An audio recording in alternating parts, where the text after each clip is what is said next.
Hai semua, saya Cikgu Tan. Hari ini Cikgu akan membincangkan tajuk 3.4 Langkah Mengawal Perdagangan Antarabangsa. Antara dasar kerajaan mengawal perdagangan antarabangsa ialah liberalisasi perdagangan, kedua, Kawasan Perdagangan Bebas ASEAN (AFTA), ketiga, galakan ekspor, keempat, penggantian import, dan kelima, dasar perlindungan. Apakah yang dimaksudkan sebagai liberalisasi perdagangan? Liberalisasi perdagangan merupakan pengurangan halangan atau sekatan tarif dan bukan tarif terhadap aliran barang dan perkhidmatan dan sumber melintasi sempadan. Ini bererti alat-alat sekatan perdagangan antarabangsa seperti kuota import, tarif import, embargo, kawalan pertukaran asing, dan sebarang dasar yang menghalang kemasukan barangan, pelaburan, teknologi, dan faktor pengeluaran dari sebuah negara ke negara lain dikurangkan atau dihapuskan. Antara kesan positif adalah seperti berikut. Yang pertama, mewujudkan pilihan yang lebih luas kepada pengguna untuk mendapatkan barang atau perkhidmatan yang terbaik. Kedua, menggalakkan persaingan dari segi penciptaan reka bentuk yang lebih menarik atau teknologi yang lebih canggih. Yang ketiga, meningkatkan kecukupan pengeluaran dan pengurusan, dan seterusnya menggalakkan lebih banyak kegiatan inovasi dan kreativiti dalam kalangan pengeluar. Melalui dasar liberalisasi juga, negara akan memperoleh banyak keuntungan dalam jangka panjang. Negara akan dapat menambah kepakaran dalam pelbagai bidang yang diterokai oleh pelabur asing. Di samping itu, penambahan modal akan menggerakkan ekonomi negara dengan lebih rancak. Kesan kemasukan pelabur asing akan turut dinikmati oleh peniaga-perniagaan tempatan secara tidak langsung. Syarikat-syarikat asing akan digalakkan untuk menyumbang kepada pembangunan masyarakat. Dasar pemilikan harta juga tidak akan diubah daripada keadaan sedia ada. Sebuah badan akan mengawasi segala dasar dan pemilikan pegangan harta ditubuhkan, iaitu Equinas, dan Jawatankuasa Pelaburan Asing (FIC) sentiasa memastikan dasar dan peraturan bagi pelabur asing sentiasa dipatuhi.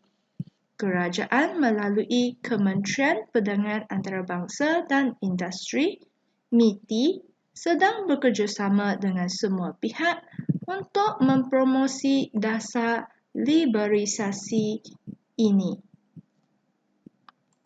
Kedua, Kawasan Perdagangan Bebas ASEAN (AFTA). AFTA iaitu Zon Perdagangan Bebas antara negara ASEAN, iaitu Malaysia, Singapura, Thailand, Filipina, Indonesia, Vietnam, Laos, Myanmar, Kemboja, dan Brunei, iaitu 10 negara anggota. Melalui penghapusan tarif di bawah Skim Tarif Keutamaan Samarata (CEPT) ASEAN, barangan ASEAN dikenakan sebarangan tarif atau tarif minimum 0% hingga 5%, dan 99.7% barangan bebas cukai bagi ASEAN 6, dan 98.9%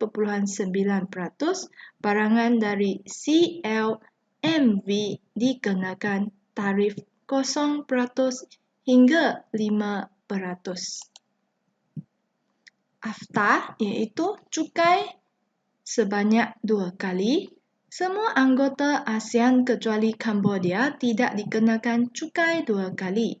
Ini bertujuan mengelakkan penaksiran cukai 2 kali ke atas pendapatan antarabangsa yang diperoleh di sebuah negara dan dikirimkan ke negara lain.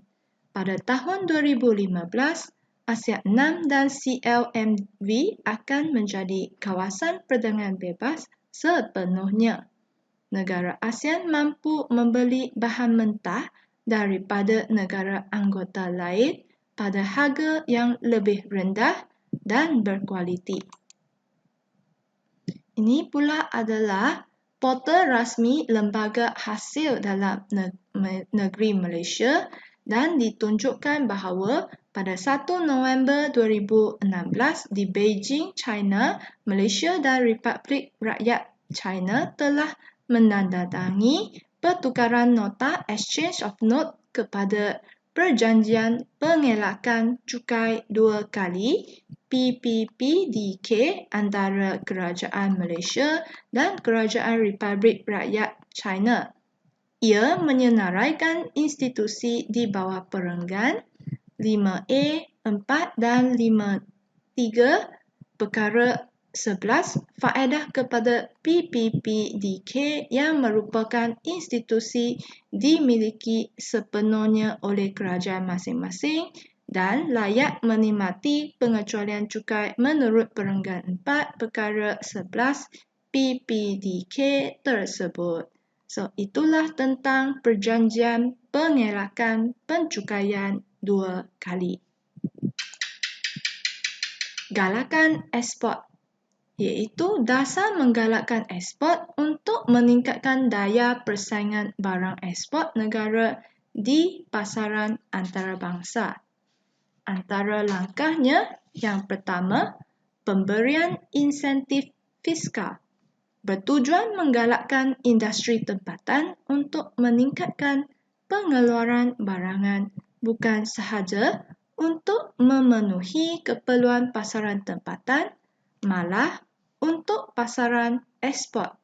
Contoh, pengurangan cukai keuntungan korporat, pemberian allowance cukai pelaburan dan skim jaminan ekspor.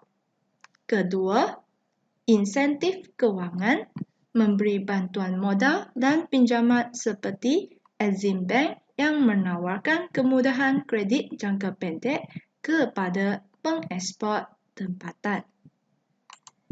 Ketiga, mewujudkan zon perdagangan bebas FTZ Free Trade Zone, menyediakan pelbagai kemudahan infrastruktur di FTZ. Syarikat yang didirikan di FTZ diberikan pelepasan cukai sebagai insentif. Contohnya, zon perdagangan bebas di Bayan Lepas, Pulau Pinang dan Jelapang di Perak. Keempat, menyediakan bantuan pemasaran dan khidmat nasihat. Ia bertujuan memudahkan pengekspor tempatan untuk mendapat bantuan pemasaran dan khidmat nasihat melalui pembentukan cawangan agensi kerajaan di luar negara. Antara contohnya iaitu Lembaga Pembangunan Pemasaran Malaysia, MIDA, dan Perbadanan Pembangunan Perdagangan Luar Malaysia, MATRIC. Kelima, liberalisasi perdagangan. Dasar mengurangkan atau menghapuskan sekatan perdagangan dengan mewujudkan integrasi ekonomi antara negara atau blok perdagangan tertentu. Ia meluaskan pasaran tempatan ke luar negara. Antara contohnya iaitu penubuhan AFTA. Ini adalah antara contohnya FTA, Free Trade Agreement.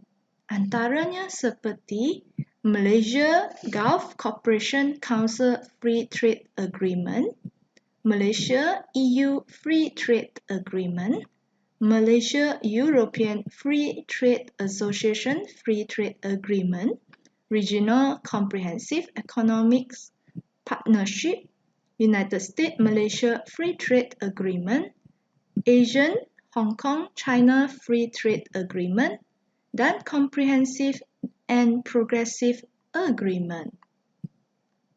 Ini adalah contoh-contoh negara yang Malaysia menjalankan FTA dengan negara-negara berkenaan. Seterusnya, penggantian import. Dasar penggantian import iaitu strategi kerajaan untuk menggantikan import barangan dari negara luar dengan menggalakkan kemasukan pelaburan langsung asing dan seterusnya membangunkan industri penggantian import berasaskan sumber. Ia bertujuan untuk mengembangkan industri pembuatan hiliran negara. Dalam fasa pertama, ia gagal mencipta peluang pekerjaan untuk penduduk tempatan. Selain itu, pengeluaran barangan pengguna lebih menjurus kepada usaha untuk memenuhi keperluan pasaran domestik yang terhad. Dalam fasa pertama ini, ia berlaku lebih kurang dalam 1960 sehingga 1970-an. Dalam fasa kedua pula, iaitu lebih kurang ia berlaku pada tahun 1980-an, di mana membangunkan projek tempatan berskala besar yang berintensifkan modal, teknologi dan kemahiran tinggi. Perbadanan Industri Berat Malaysia, HICOM, telah ditubuhkan. Penekanan pada industri petrokimia, besi dan keluli serta otomotif. Industri berat menggunakan sumber asli dalam negara seperti minyak dan gas. Input dihasilkan dan juga dijadikan sebagai barang pengantara yang diguna oleh industri lain. Ini berjaya mewujudkan peluang pekerjaan baharu dan meningkatkan dasar perlindungan, iaitu strategi kerajaan untuk mengenakan pelbagai sekatan perdagangan bagi melindungi industri tempatan yang menghasilkan keluaran untuk pasaran domestik atau pasaran luar negara. Yang pertama, melindungi industri tempatan yang muda. Industri ini belum menikmati ekonomi bidangan dan menghadapi persaingan dari segi kos, harga dan kualiti daripada industri barang import. Pasarannya terhad dan keupayaan pengeluarannya adalah di bawah tingkat optimum. Industri baharu perlu dilindungi supaya industri ini dapat meningkatkan kecekapan dan pengeluaran agar dapat berkembang setanding dengan industri asing. Kedua, meningkatkan guna tenaga. Perdagangan bebas menyebabkan permintaan terhadap keluaran tempatan berkurang. Keadaan ini boleh menjejaskan perkembangan ekonomi dalam negara kerana masalah kekurangan permintaan. Keluaran tempatan mungkin memaksa industri tempatan mengurangkan bilangan pekerja.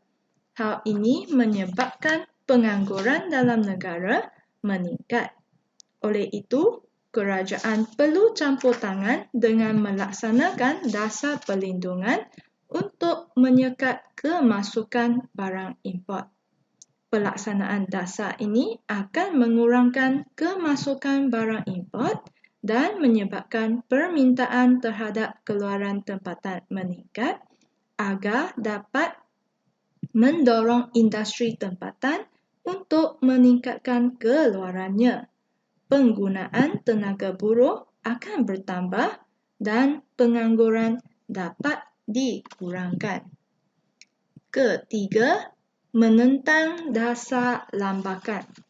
Dasar lambakan berlaku apabila penjual menjual barang import pada harga yang lebih rendah daripada harga barang keluaran tempatan. Hal ini menyebabkan penduduk tempatan lebih suka untuk membeli barang import yang lebih murah. Keadaan ini akan menjejaskan permintaan terhadap keluaran tempatan. Oleh itu, kerajaan mengenakan dasar perlindungan untuk menyekat kemasukan barang import untuk menghindari lambakan barang import dan melindungi industri tempatan. Keempat, membaiki imbangan pembayaran. Imbangan dagangan kurangan berlaku apabila import melebihi ekspor. Untuk membaiki imbangan dagangan, kerajaan mengenakan sekatan terhadap barang yang diimport. Keadaan ini menyebabkan import berkurang dan permintaan terhadap keluaran tempatan meningkat. Pengurangan import menyebabkan imbangan dagangan bertambah baik. Bentuk-bentuk alat dasar perlindungan iaitu tarif. Tarif ialah cukai yang dikenakan ke atas barang import.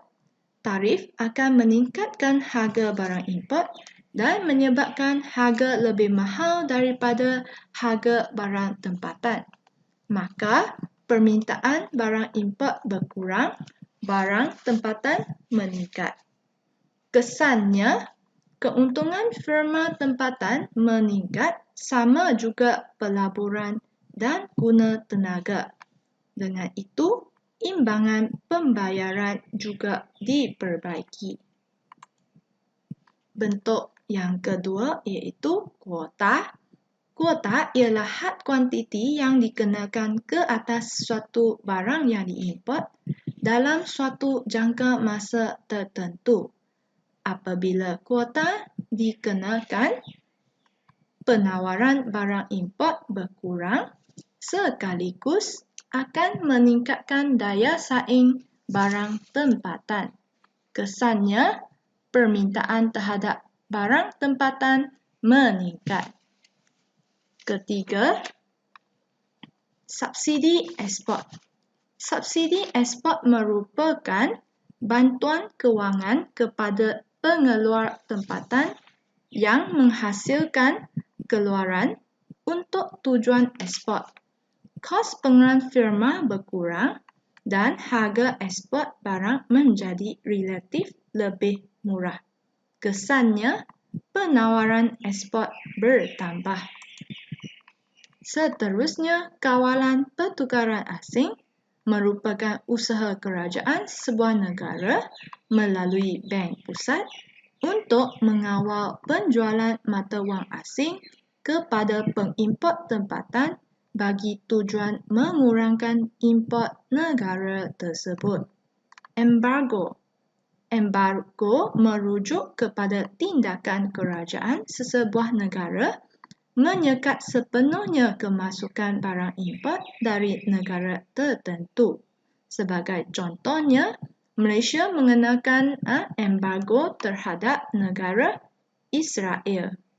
Yang terakhir, sekatan bukan ekonomi iaitu usaha kerajaan mengetatkan peraturan dan undang-undang terhadap kemasukan barang import tertentu.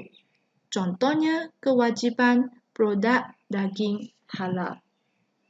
Sekian sahaja untuk perkongsian untuk kali ini. Jangan lupa untuk like dan subscribe YouTube channel Cikgu Tang dan share dengan rakan-rakan anda yang lain sekiranya pembelajaran ini berguna kepada anda. Bye-bye.